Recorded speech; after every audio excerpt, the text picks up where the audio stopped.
जन सुनवाई में आज डीजे एसोसिएशन भी पहुंचा है। पहले देखिए बड़ी संख्या में लोग यहां पर आए हैं और ज्ञापन सौंपा है। क्या मांग है आप लोगों की?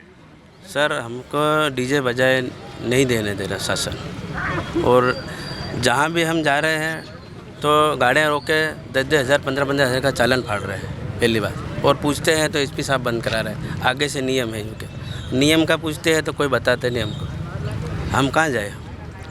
कितने डीजे होंगे पूरे जिले भर में आपके? ये तो सर, ये तो अभी तो हम कम से कम सर, मेरा नाम है मुन्ना वसूनिया। मैं आज से नहीं, डीजे 10 साल से छोटा सा व्यवसाय कर रहा हूँ। ये सभी भाई जितने भी है सब आदिवासी है।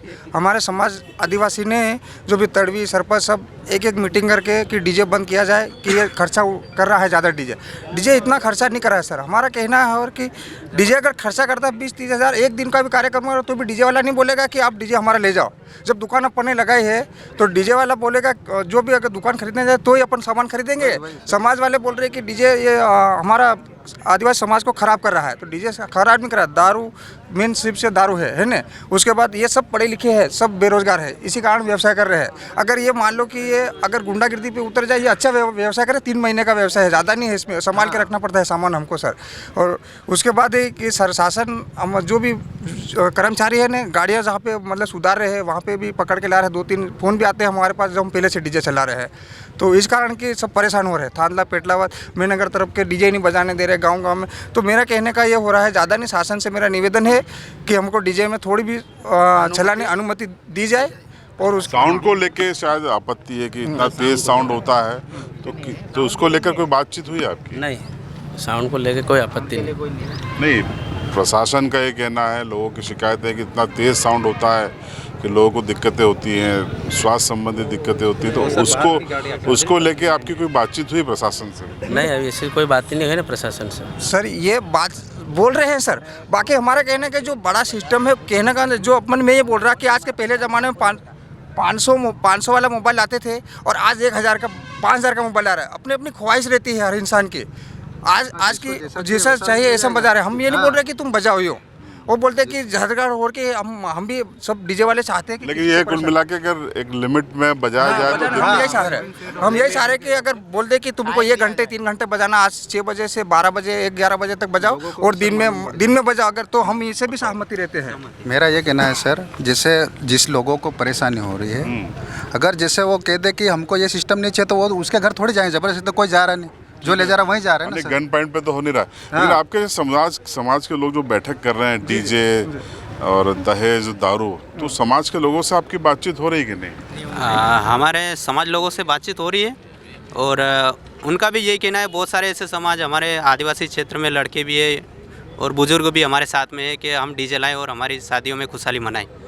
और ये हम भी उस बात को लेके जानते हैं कि दारू बंद हो जाए तो सबके लिए अच्छा ही है, और अपने युवा साथियों भी थोड़े सुधर जाएंगे उस बात को लेके। सबसे ज़्यादा तो दारू से वो बातचीत चालू है आपकी समाज के लोगों? समाज से बातचीत चालू है। वो समाज वाले हमको देख के भागते हैं, बात ही नहीं करना चाहते। बंद कराने के लिए जाएंगे लेकिन हमारी कोई सुनवाई उनके पास नहीं है। तो हम भी संवाद और समन्वय तो जरूरी है, होना चाहिए बातचीत। तो हम तो जो सामा ताहेड़ है और दिलीप मेड़ा है, वो समाज को लेके आगे चल रहे हैं। अब मैं 2 बार गया था थांदला में, जहाँ माता जी मंदिर में बैठक हुई थी। तो हम जैसे गए, उनके स्तर में उनकी बात होती, और वो जैसे हम गए उसे उठ के चल कर हमसे बात ही नहीं कर रहे। तो हम भी तो समाज के हैं ना, हम भी तो आदिवासी हैं। आज हम ये मीटिंग दूसरी जगह से थोड़ी आना है, वो अगर बताए कि आपको आना पड़ेगा कि ये वो थोड़ा ये इसमें बहस हो रही है, तो हम भी उसके बारे में हम भी 1-2 शब्द बोले उनके साथ। मेरा तो ये मानना है कि दहेज डीजे दारू ये बंद नहीं बल्कि नियंत्रित होना चाहिए। हम भी यही चाह रहे हैं, सभी का काम चलेगा, सभी का काम चलेगा, इसमें कोई किसी का अंग्रेजी शराब की जगह आप देसी चलाओ। हम भी इस बात को लेके सहमति चाह रहे हैं। 4 डीजे बड़े के बजाय 2 डीजे चलाओ, एक चलाओ। हम भी उस बात को लेके सहमति है।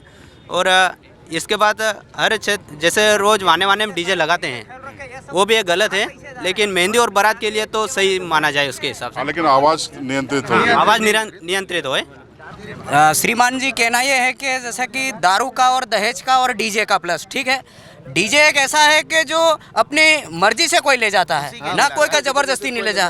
शादी कर रहे शौक मस्ती के लिए कर रहे आदमी, 10 20 30 हज़ार जो भी 50 हज़ार जैसा ले जाए ऐसा ले जाना चाहता है। प्लस इसमें दहेज का आता है, दहेज कम से कम 1.5-2 लाख निर्धारित कर दो ताकि 5-7 लाख 8 लाख कोई ले नहीं। प्लस मेरा दारू से निवेदन है, दारू में क्या है कि गांव में एक एक आदमी अगर ढंगमंद आदमी अगर अट्टा कट्टा आदमी एक शादी में 1-1.5 लाख का दारू पिला देता है। तो ये सिस्टम सारा बंद करो ना। उसके बारे में कोई नहीं बोल रहा। हाँ, उसके बारे में कोई नहीं बोलेंगे भाई साहब तेने 1.5 लाख का दारू क्यों पिलाया, क्यों पिलाया। और 20-30 हज़ार की गाड़ी कोई डीजे वाले उसके ऊपर प्रतिबंध लगा रहे हैं। और दारू का प्लस यहाँ पे जिले में कम से कम 40-50 ठेके होंगे दारू के। एक ठेके पे एक दिन में कम से कम 20-30 लाख का माल उठता है। एक मंथ में कितना माल उठ रहा है। अपना तो ये है कि आम जनता ये इस दारू से हैरान है और परेशान है। दारू अगर चलेगी भी तो वो देसी अपनी महुआ वाली चलने दो। हाँ, वो चलने दो। देखिए, ये पूरी बातचीत का निचोड़ यही है कि ये सभी डीजे वाले आदिवासी समुदाय से आते हैं और इनकी पीड़ा ये है कि जो दहेज डीजे और दारू को लेकर अभियान चला रहे हैं वो इनसे बात नहीं कर रहे हैं, संवाद नहीं कर रहे हैं। तो ज़रूरत यहाँ पर संवाद की है और चीज़ों को नियंत्रित करने की है, बंद करने के बजाय नियंत्रित करने की ज़रूरत है। फिलहाल इनकी मांगों पर आप क्या सोचते हैं, कमेंट बॉक्स में ज़रूर बताएं।